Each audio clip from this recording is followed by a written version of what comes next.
আসসালামু আলাইকুম। কাজের ক্ষেত্রে সবসময় হচ্ছে গিয়া ChatGPT ইউজ করা হয় মাঝেমধ্যেই। তো আজকে সারাদিন ফেসবুকে ঢোকা হয় নাই। বিকালে ফেসবুকে ঢুকে দেখলাম যে তামিম ইকবাল গুরুতর অসুস্থ। তো বিকালে ChatGPT কে জিজ্ঞেস করলাম যে আ ওকে নরমালি একটা মেসেজ দিলাম, "কি খবর?" তো ওর কাছ থেকে আমি মাঝেমধ্যে কনটেন্ট আইডিয়া নেই আরকি। আমার কাজের তো ওকে আমি জিজ্ঞেস করলাম, "তুমি কি জানো আজকে বাংলাদেশে একজন ক্রিকেটার অসুস্থ হয়ে পড়ছিল?"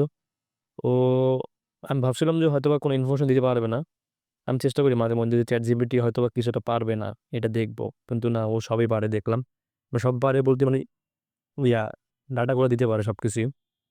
ও সুন্দর মতো হ্যাঁ, আজকে সোমবার, আজকে তামিম ইকবাল সাহেবের পুরো সুন্দর মতো ডিটেইলস দিয়ে দিছে। এমনকি ও হচ্ছে গিয়া সোর্সও দিয়ে দিছে যে YouTube, ঢাকা মেইল, আরেকটা হচ্ছে জাগো নিউজ 24।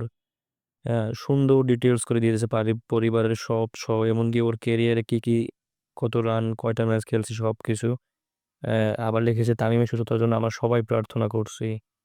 আবার ডিটেইলসে সুন্দর আপনার সোর্স গুলা সুন্দরভাবে দিয়ে দিছে। আসলেই ChatGPT অনেক সুন্দর একটা জিনিস এবং আ খুবই ভালো একটা মানে ইনফরমেশন দিয়ে থাকে সবসময়ই।